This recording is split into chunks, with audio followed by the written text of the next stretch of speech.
So tonight, I will be speaking at Baylor University, as I'm sure you've heard by now, here in Waco, Texas, as part of the Young Americas Foundation campus tour. If you can't make it out, you can catch the live stream on YouTube at YAF TV. So tune in and share.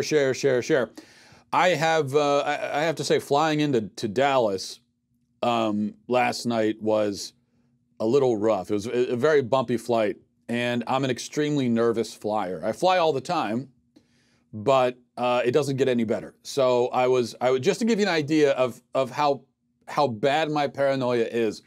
In the middle of the flight, while the turbulence was really bad, I was frantically trying to get connected to Wi-Fi so that I would be able to text my wife goodbye in case the plane started going down. That's where my head was. And then the other thought, this is even more sad. Even sadder.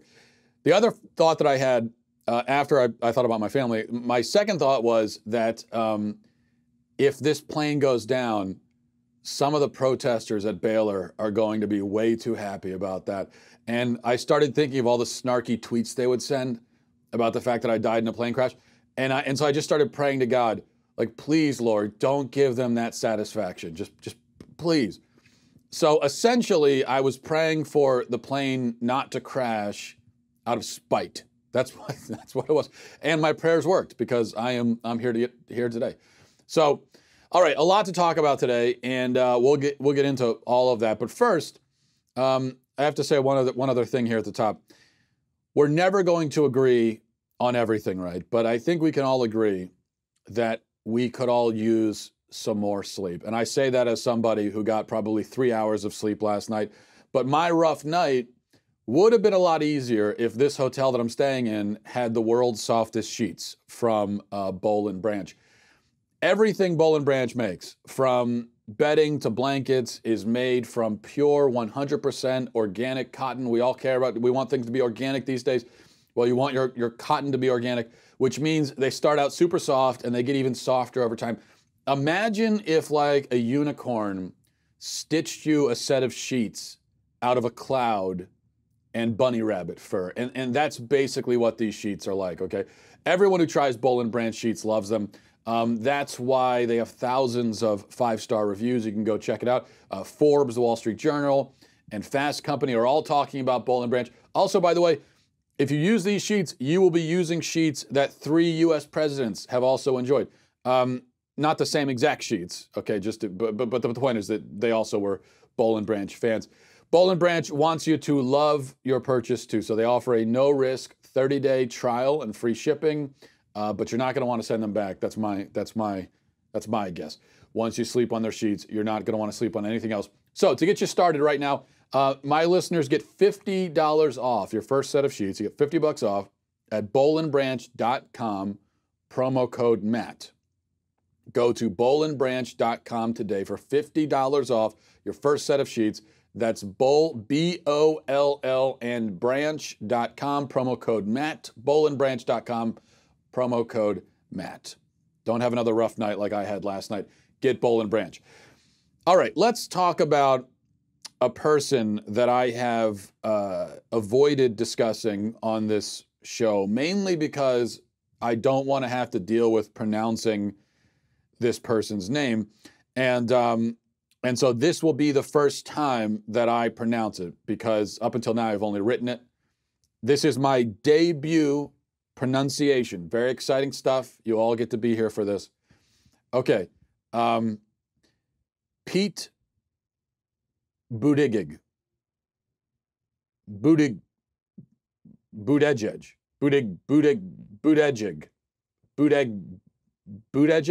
No, I already said that. Buttigieg? Buttigieg. I think that's it. Buttigieg. Sounds like I'm summoning some sort of dark force from the underworld. Buttigieg. Anyway, well, maybe we'll just call him Pete from here on out. He's one of the sort of long shot Democrat candidates, 38-year-old mayor of South Bend, Indiana, getting a lot of attention because of his youth, but also because he does have an impressive and interesting resume. He's a Rhodes Scholar, a combat veteran, clearly a very intelligent person. Well-spoken, formidable candidate, I think, and in a crowd that includes some candidates who are over 300 years old. I think his youth is also a big plus for him. Mayor Pete is also openly gay. And this is a fact that has come to the foreground in recent days. It's come to the foreground because he has put it in the foreground. A couple of days ago, while giving a speech to a gay rights group, he had this to say. Watch this. People talk about things like marriage equality as a moral issue. And it is certainly a moral issue as far as I'm concerned. It's a moral issue because being married to Chasten has made me a better human being. Because it has made me more compassionate, more understanding, more self-aware, and more decent. My marriage to Chasten has made me a better man. And yes, Mr. Vice President, it has moved me closer to God. You may be religious and you may not. But if you are, and you are also queer, and you have come through the other side of a period of wishing that you weren't, then you know that that message, that this idea that there is something wrong with you, is a message that puts you at war not only with yourself, but with your Maker. And speaking only for myself, I can tell you that if me being gay was a choice, it was a choice that was made far, far above my pay grade.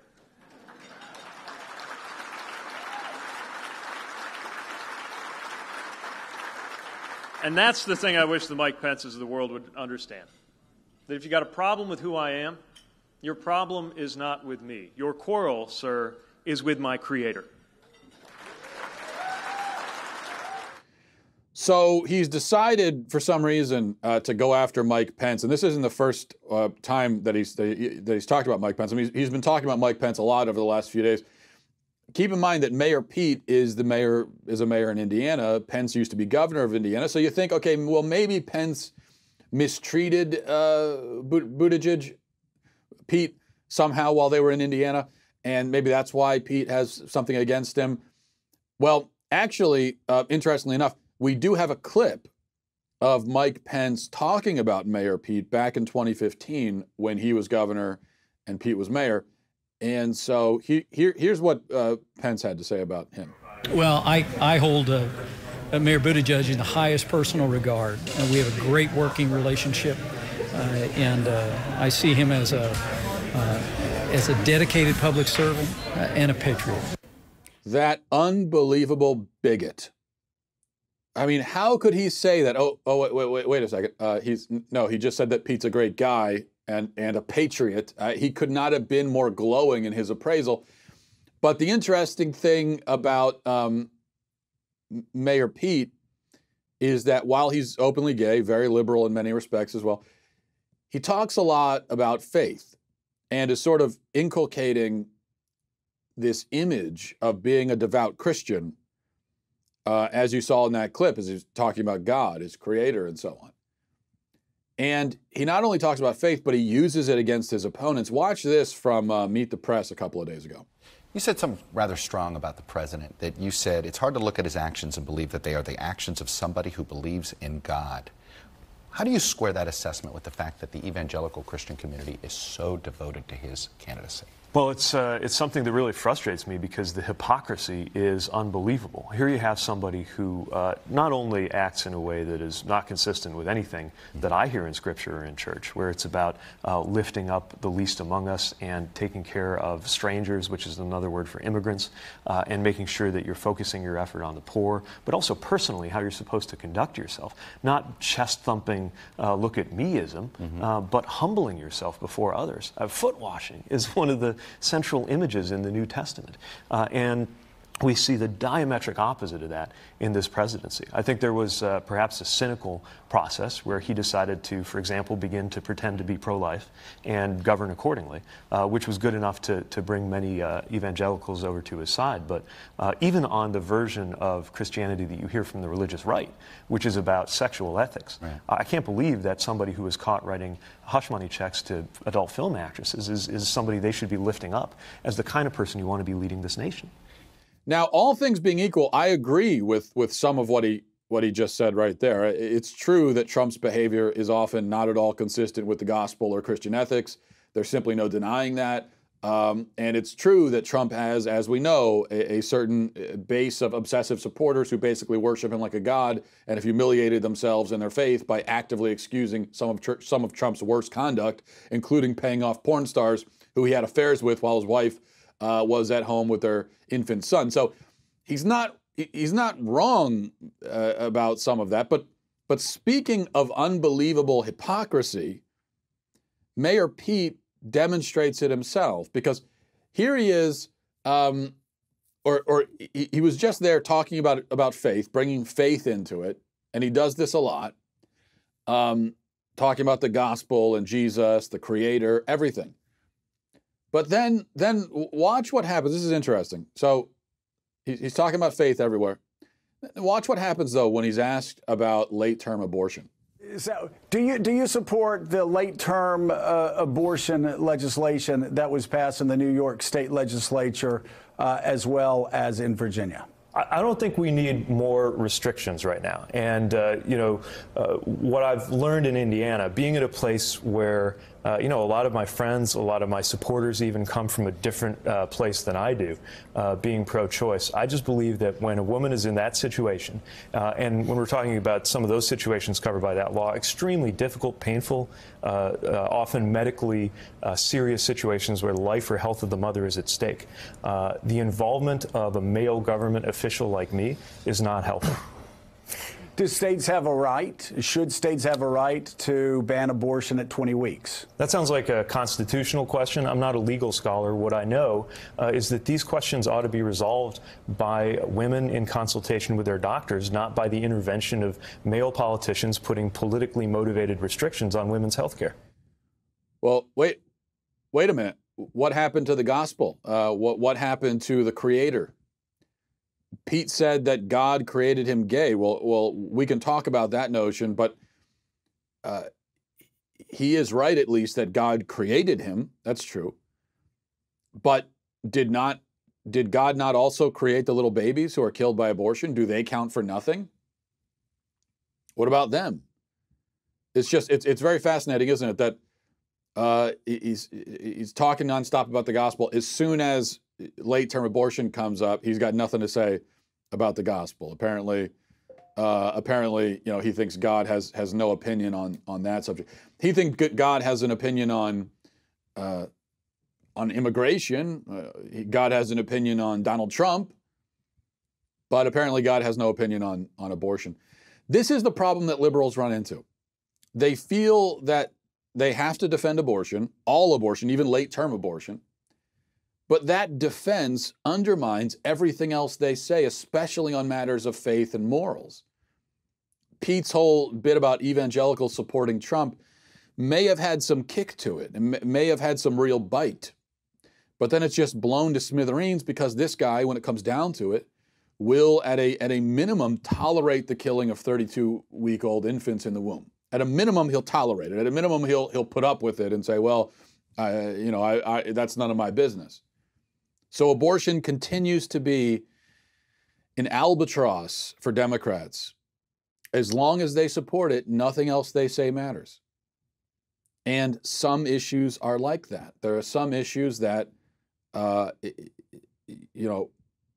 just if you get that wrong, it destroys everything else you say. I mean, imagine if there was a candidate out there defending slavery. Or maybe not even defending it, but just saying, well, it's none of my business. People have property rights, and I'm not going to get involved. They don't need to hear my opinion. Even if there was a candidate saying that, taking a kind of hands-off approach to the question, well, that would obviously destroy his candidacy. And we would all say, rightly so, that, listen, it doesn't matter what else this guy, it doesn't matter how smart he is, it doesn't matter about his resume, it doesn't matter about his leadership skills or what, I don't care what else this guy has done. If you get that question wrong, then you're not fit for leadership and your opinion doesn't matter. Because whatever else you say, you're obviously operating from a foundation that includes treating human beings as property, as livestock. And so if that's part of your fundamental worldview, then whatever grows from there, whatever springs forth from that is going to be deeply flawed, to say the least. And so slavery is one of those topics. Rape is another one of those topics. If a candidate was out there defending rape, we would say, again, that's a deal breaker, and it should be. Well, abortion is in that category. Holocaust denial, it's another one. If a candidate is out there denying the Holocaust or justifying it, again, doesn't matter what else they've done. It makes no difference if they've cured cancer, if they're a war hero. None of that matters. If you get that issue wrong, you're not fit. And abortion, again, is one of those. This is the genocide of the unborn. If you can't get that right, if you can't figure that one out, if either you lack the intellectual clarity and moral insight to see what's wrong with it, or if you lack the courage to speak out against it, although you know that it's wrong, either way, you're unfit. And so Mayor Pete is unfit, just like all the other Democrats. Okay, let's take a look at this story from the Daily Wire by Paul Bois. In an effort to differentiate himself from the pack by moving as far to the left as he can on the political spectrum, Senator Cory Booker has now introduced a bill to the Senate that would study the payment of slavery reparations, according to Fox News. On Monday, the senator said the bill will study whether or not slavery reparations will help to alleviate past racial injustice in the United States. Booker said the bill is a way of addressing head-on the persistence of racism, white supremacy, and implicit racial bias in our country. It will bring together the best minds to study the issue and propose solutions that will finally begin to right the economic scales of past harms and make sure we are a country where all dignity and humanity is affirmed. Booker added that slavery in this country fueled a subsequent system of white supremacy designed to keep Black Americans from competing economically. And he goes on from there talking about white supremacy and so on and so forth. Well, let me see if I can help our friend Spartacus out here. Can we alleviate injustices from 150 years ago? Well, really, I could just stop the question right there. Can we alleviate injustices from 150 years ago? No, we can't. There's nothing we can do about them. It's 150 years in the past. It's over. We can't do anything to right that ship anymore. It happened. It's over now, right? There's nothing we can do to go back and make that okay. Slavery was an outrageous injustice. It will always be that way in the past, and we can't go back and change it. If we could, I wish we could, but we can't. But especially, can we alleviate injustices from 150 years ago by taking money from people who had nothing to do with it and giving it to people who never suffered the injustice in question? No, we cannot. Just as I cannot alleviate the injustice of my grandfather getting carjacked in 1962 by slashing my neighbor's tires. That's going to do nothing for my grandfather, whose car was taken, and that's all there is to it, and who is dead now. Anyway, I don't know if my grandfather was actually carjacked. This is just an example. But it's not going to do anything for my grandfather, who's not even alive anymore. And the person that I am punishing for this injustice had nothing to do with it. So I'm teaching him a lesson that didn't need to be taught. As far as I know, my neighbor's never carjacked anyone. Even if I discovered that my neighbor is a descendant of the guy who did the carjacking, even then, the slashing of the tires would just be another injustice added on top of it. We would be adding injustice to injustice, and that solves nothing. Maybe you've noticed this about leftist policies. Hopefully you have. That leftists are always seeking to cure injustice by creating more injustice. Have you noticed that? So you cure the injustices suffered by immigrants by allowing them to break our laws and undermine our national sovereignty, which just creates more injustice. You cure the injustice suffered by a raped woman by killing her baby, who had nothing to do with it. You cure the injustice suffered by the poor by stealing from the rich. You cure the supposed injustices suffered by gay people by taking First Amendment rights from Christians. You cure the injustices of racial discrimination by discriminating against white people in the university system and elsewhere with affirmative action. And now you cure the injustices of slavery by stealing from people who never owned slaves. So everything is a zero-sum game with these people. That's how everything works. And I think maybe it's more so that everything is a kind of a competition. And this is one of the fundamental flaws with the left's whole idea of human rights. Their human rights, their version of human rights, their claims to human rights are always zero-sum. Like, in order for this group to have rights, we have to take rights away from this other group. It always works that way with the left. But the way that you know that something is a real human right is that it doesn't work that way. If something is a real human right, then you can grant it to a group of people without taking anything from any other group of people. Or I should say, if it's a real human right, you can grant it to a group of people without depriving any other group of their human rights. Now, if you want to grant human rights to slaves, then you are, in a sense, taking something from slave owners that they never had a right to in the first place, so you're not depriving them of human rights. But in granting rights to slaves, the slaves had rights, but you're not taking rights away from anybody else because they never had a right to that to begin with. They never had a right to own another person to begin with. And that's the way that works. Religious liberty, freedom of speech. If you give someone the right to go out and speak their mind, live their beliefs, that doesn't take anything away from anyone else. It may mean that other people have to be inconvenienced or by listening to ideas they don't like. They might even have to be offended by listening to ideas they don't like, but they never had any right to not be offended in the first place. But with the left, no, it's a competition. So with them, it's, well, if you want to give rights to women, that means that you have to take the right to life from the unborn. But that's how you know that what we're talking about with women here, that, well, it's not a right at all. Women have human rights. They do not have the right to kill anybody any more than men do. So that's how you know. All of these competing claims to human rights, it gets very confusing. Well, if you ever find a situation where you've got two competing claims, and if one group gets their rights, the other group has rights deprived of them, that's how you know that something is wrong here. That's how you know that we're not actually talking about rights anymore. We're talking about entitlements and privileges and so on. All right, before we get to emails, I had something else I wanted to mention. Very important topic, extremely crucial.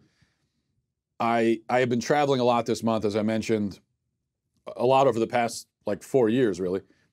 And so I've been in very many airports. And I have noticed, this is anecdotal, of course, but I have noticed that there's been a huge uptick in the number of parents who have their toddlers on leashes. This is something I noticed, especially in the last couple of weeks. It seems every airport now that I go to, there are at least a few parents walking their toddlers around leashed. Now, often the leash is connected to the child's backpack, but a leash is a leash. I mean, let's be honest. Now, I want to say this. I was thinking about it, and I have long been anti-leash. I have long been one of those people who looks at the leash-wielding parents and shakes my head and says to myself, oh, that's awful. Oh, that's how terrible. How dehumanizing for that poor child. But I have 3 kids, 5 and under now, and I've been in crowded places like airports with all of these kids at once. I have had those moments where one of them runs off, and for about 12 seconds, you're panicked and you think the tragedy has struck. And I will say that I get it, okay? I get the leash thing. I didn't used to get it, but I get it now. Now, I don't use leashes because I can't bear the looks that I would get from people like myself. So that's the only reason I don't use them. And I suspect that's actually the reason why most parents don't use them. It's not that you really have anything against it. It's just that you can't deal, you know how you always looked at those kinds of parents and you don't want to get those same looks, and that's why you don't do it. But I do get it. It's practical. It makes sense. And I mean, if you've never at least considered the option of using a leash, then that tells me that you've never been in charge of keeping track of multiple young children at one time in a busy place. Because if you have, then at the very least you've thought about it. You've at the very least had a moment where you thought, okay, yeah, I see it now. There are a lot of things that parents do that non-parents will judge rather harshly. And that's why parents can get defensive sometimes, because when they get these judgments from people who aren't even parents, it can be a little annoying. Or even some, I've noticed also that as parents, especially of young kids, or just if you're a parent of children that you still have to look after, you're going to get judged by non-parents. And also sometimes older parents who have kids that have long since grown and moved out of the house, who it seems like have forgotten what it was like to actually have young kids, or maybe they don't understand some of the challenges that come with raising kids in the modern world. But over time, and I think this is a process that a lot of parents go through, I've become much more tolerant and understanding. I'm not tolerant and understanding in many aspects of life, but in this aspect, I am increasingly so when it comes to parenting. Another example is I used to hate the idea of TVs in cars.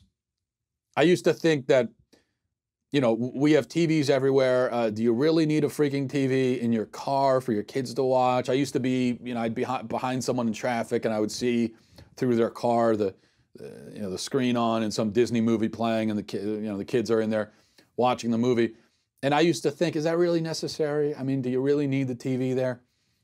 But then I actually experienced driving 8 or 10 or 11 hours in a car with 3 kids, 5 and under. And I experienced that enclosed, up close and personal whining and talking and constant question asking, and are we there yet? And I'm hungry and I'm bored and blah, blah, blah. And so, yeah, I get why you turn a movie on for them now. Why not? It's a tool that you have available to you. It makes everything easier. It's not hurting anyone, so why not do it? I think here's what happens. Everyone has these grand ideas about what kind of parent they're going to be, what sort of rules and policies they'll have in place once they have kids. And then they have kids, and pretty quickly, they realize that a lot of those ideas are silly and pointless, and they're not worth the trouble.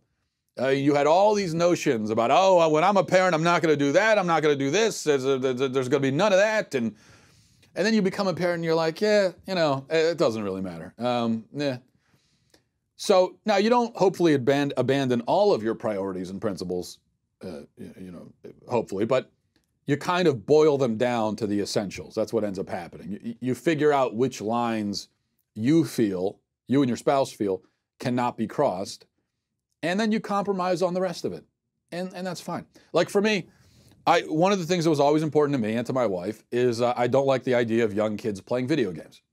So I said, we're not going to get video games for our kids at this age, or probably for a while longer, no matter if all their friends have them, which at this point, all of my son's friends do have video games.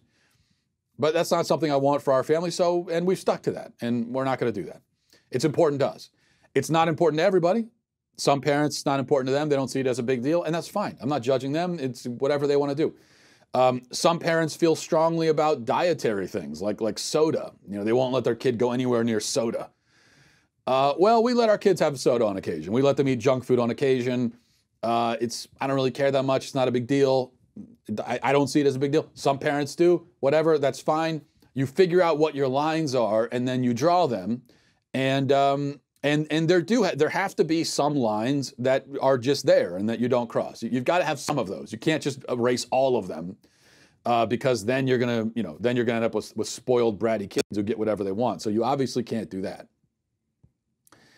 But there are going to be a lot of lines that you drew before you actually had kids, and you didn't know what it was like, and you didn't know what you were doing, and then pretty quickly you see those as superfluous. And so you make practical decisions and compromises, and that's okay, because parenting is hard enough, and you don't need to create more challenges for yourself. You don't need to make it harder than it actually already is.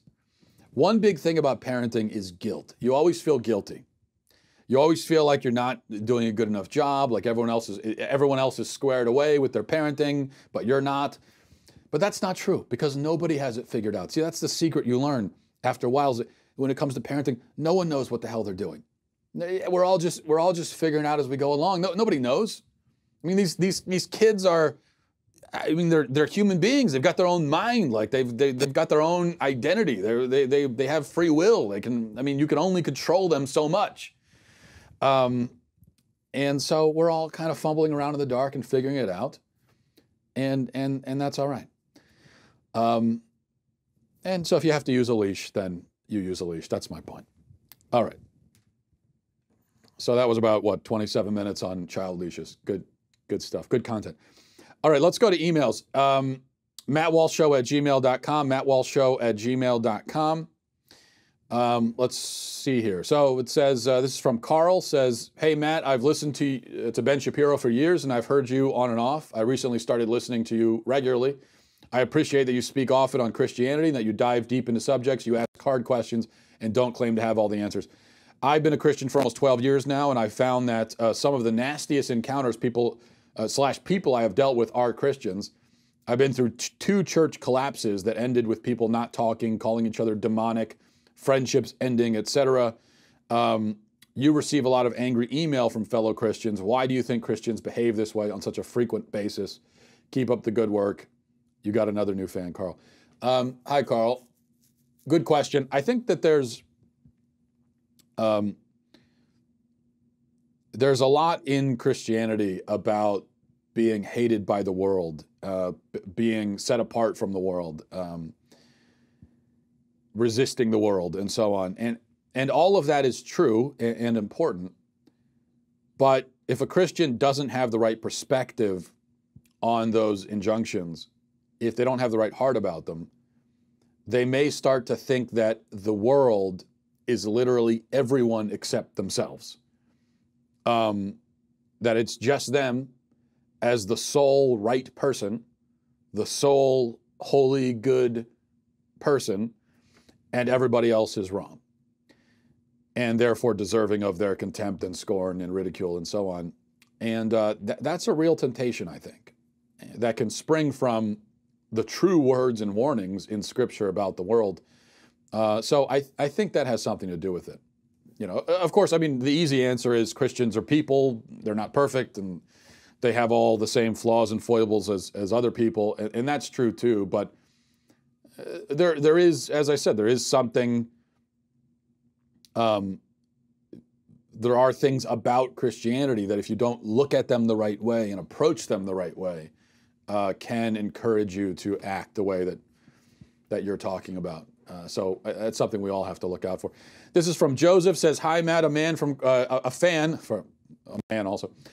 from Croatia here. Some time ago, I asked a question regarding penal labor. The question was basically about morality of the penal labor. Is it moral and fair for an inmate to be required to do a job in some kind of prison factory, and maybe in which cases it is or isn't? Haven't gotten the answer, so I thought I might try again. Love your work. God bless." Thanks, Joseph. Sorry that I missed your email when you first sent it. I think it's not only moral and fair to have inmates work, but probably more moral and fair than the system that we have here in the U.S. anyway, where most inmates just sit around in their cells all day doing nothing. The idea behind putting them to work is not just cheap labor, but actually giving the inmates something to do, a way to contribute. And that has a restorative effect, I think. Hard work is almost spiritual in that way. It helps to cleanse you, refocus you. So I think it's it helps towards the rehabilitation effort. Just being locked in a cage all day like an animal, I think that's way less humane. So yeah, the idea of penal labor, I think, is perfectly humane and a good idea. There is a hazard, though, if you look throughout history, where you don't want to have penal labor because of the cheap labor. If cheap labor becomes the point, then all of a sudden it's less penal labor and more like slavery. And there have been many examples of that in history. Think about the Soviets, for instance, where cheap labor was so much the point of the Gulag system that people would be sent to prison on bogus charges just so that they could be enlisted to build railroads or whatever else. So obviously you don't want that. That's a risk. But if you could have a system that is just and fair, and where the people who are, and you have one of the problems in the Soviet Union is that you didn't have a real court system to actually find out if people were guilty or not. You had people that eventually were forced to admit their guilt through torture and so on. So if you don't have that, if you have a real court system, then I think it could be a good thing to have. This is from John, says, Dear Matt, this is going to be a long email and I apologize. Today my dad came up to me saying he wants to take a job in 2 to 3 years that would move us from Chicago to Utah.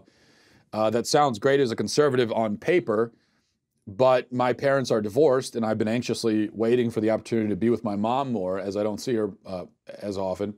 I would be able to finish my high school career and all, but I would be shaken up a little going out due to this. It's always been a dream of mine to also live in Chicago like my parents, but it's grown a little hard due to the blueness of the state. I know Utah is a fairly religious state too, which would be a plus, but I just don't know how I would see my mom or what career I'd go into. I want to go into broadcast communications. If you could help me out even a little, that'd be greatly appreciated. Well, it sounds like a tough situation, John, so I'm sorry you're going through that. But listen, here's the good news. Eventually you'll be 18, right?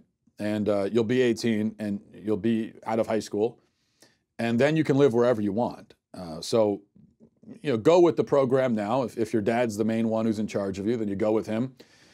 But it's only temporary. And if ultimately you decide that you want to live in Chicago, you could always move back to Chicago, or you can move wherever you want. Nothing is permanent at your age, or really at any age. You can always change it if you want. And that's something, maybe you've heard me preaching this before. That's something that I think young people who are adults and emancipated in that way. But that's something that I think young people forget. I mean, once you're 18, you can go live wherever you want. And the whole world is open to you. And so I would say, take advantage of that. Thanks for the email. This is from Paul, says, rank these top 90s TV shows. NYPD Blue, Ally McBeal, Frasier, Seinfeld, Friends. Well, I hate to say it, Paul, but I'm going to lose a lot of cred as a 90s kid here, but I've only seen one of those shows, Seinfeld. I've never seen a single episode of any of that. I've never seen a single episode of Friends, ever. I have seen every Seinfeld episode probably multiple times.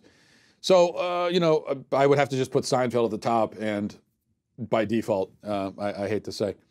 Look, in the 90s, I was born in 86, so most of the 90s for me was Nickelodeon. So, if you really, you got to give me Nickelodeon shows to rank, and then I could do that for you. This is from Travis, says, hi, Matt. I enjoyed your review of the 90s bands yesterday. Can you please rank these 90 comedy movies? Keep up the good work, Matt. Love the show. All right, the movies are Clerks, Dumb and Dumber, Tommy Boy, Office Space, The Big Lebowski. Okay, well, this is good. I have seen these. All right, I can do this. This is a tough one. This is actually really tough. I was thinking about this. I spent hours thinking about this when I saw this email. All right, so I'll go 5-1, one being best, obviously. Number 5 will be Clerks. I know Clerks is a quintessential 90s movie. It doesn't really hold up. I don't know if you've tried to watch Clerks recently. It's pretty unwatchable now, so I'll put that at number 5. Number 4 will be Tommy Boy. Look, I love Chris Farley. Everybody does, and it's a funny movie. It's funny just because Chris Farley's being Chris Farley. It's not an especially clever movie aside from that. Number 3 would, I guess I put The Big Lebowski. The Big Lebowski is a great cult movie, iconic movie, but I don't even know if I'd call it a comedy. I mean, it is a comedy, but it's not like laugh out loud funny all the way through. It kind of defies all genres. So for these purposes, I put it at number 3. Number 2, I would put Office Space. This was a close one. The Office Space is a classic, and that's one you can watch. That you can watch that whenever that's on TV. You just watch it. You always laugh. I would put number 1 Dumb and Dumber. I just think it of course, it's an incredibly stupid movie. It's called Dumb and Dumber, but the comedy holds up. I've probably seen Dumb and Dumber 30 times or more, and I still think it's funny. Office Space and Dumb and Dumber, you can really switch those around because they both are funny every time you watch them, but I would put Dumb and Dumber at number 1. All right, let's do one more. Okay, we'll do a good theological one here. This is from Victor. Says, "Hi Matt, my name is Victor. I was posed an interesting question when talking with a coworker today about intelligent design, and he, being an atheist, asked me, where did God come from? Who made God? He stated that he has never heard a good answer for this, therefore cannot believe in God. Listening to your podcast about addressing issues on a scientific or factual basis with non-believers, what's your thought on this? Thanks in advance." Okay, Victor, well, your friend's question is not stupid. It's not a stupid question. Sometimes Christians can treat this objection like it is stupid, but it's perfectly legitimate. If we are insisting that God made the universe because everything has to have a beginning and nothing can begin without a cause, then it is absolutely legitimate and logical for someone to say, well, what about God? And if you don't, because that is the argument, that's one of the most compelling arguments for God, for the existence of God, is that well, everything has to have a beginning. The universe began. A thing cannot make itself begin, because in order for a thing to do anything, it has to first exist. So that's why a thing cannot will itself into existence. That's a logical contradiction. Has to have a beginning. So you need some sort of creative force. That's an argument for God. But if you're going to say something like everything has to have a beginning, and you also believe that God exists, then he must be included in everything. He's part of that, isn't he? Especially if you believe that God is omnipresent, so then he's really part of everything. He is, in everything. Well, you want to be careful with that. You don't want to sound like you're a pantheist, but you get the point. So that's a logical response. And too often I hear theists respond to that by saying, come on. Well, yeah, obviously God's an exception. You don't want to sound like you're special pleading. So how do we respond to that? Well, we respond to it this way. God, by the Christian understanding, by the, really the monotheistic understanding, the Abrahamic religion understanding, really, God is the ground of all being, right? He is not seen.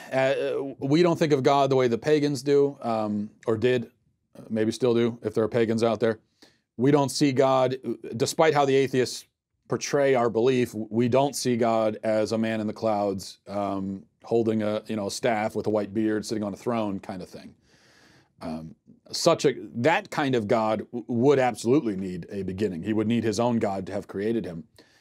But that's not how we see God. That's not this sort of sophisticated idea of God in Christianity. We see God as the ground of all being, the foundation upon which all of reality exists. He is a non-contingent being in that all things that exist that we see around us are all contingent on other things for their existence. They needed something else to have created them, to have spawned them. They rely on something else for their existence. So all things are contingent things. But God is not. And it seems a logical conclusion that we cannot possibly live in a universe filled only with contingent things. If everything is contingent, if everything is dependent on something else for its existence, then eventually you're going to get to the end of that chain, and then what's at the end of it? What's there? You're going to get to that sort of last link on the chain of a contingent thing. But then if it's contingent, then what is it a contingent upon? You're at the end of the chain, right? So that means that at bottom, you have to get to something that just is. It just is. It just exists. It is existence. And that thing that is must have the ability to create what else there is. That must be the non-contingent contingency. And that being must be timeless because time has a beginning and is therefore contingent. It must be spaceless because space has a beginning. And it must be creative because it created all these other things. So it must be a timeless, spaceless, creative, non-contingent being. And that's what we mean by God. Hope that made sense, but that's basically how you respond to that objection. And I would just stress again, respond to it in a thoughtful way, not a dismissive way. Because it's this idea of a non-contingent beings and all this kind of stuff. I mean, it's not like these are difficult concepts. And so if someone has never encountered them or doesn't understand them, then it doesn't make them stupid, doesn't make their question stupid. It just means that, it's something that needs to be explained. So, all right, thanks for watching, everybody. Thanks for listening. Hopefully I'll see you out at Baylor tonight if you're in town. And if not, I will talk to you tomorrow. Godspeed. Hey, everybody, it's Andrew Klavan, host of The Andrew Klavan Show. Trump says there's an emergency at the border, and the media Democrat complex spends hour after hour saying he's wrong, and if he's not wrong, he's to blame, and if he's not to blame, look, there's a crying baby. We'll talk about it on The Andrew Klavan Show. I'm Andrew Klavan.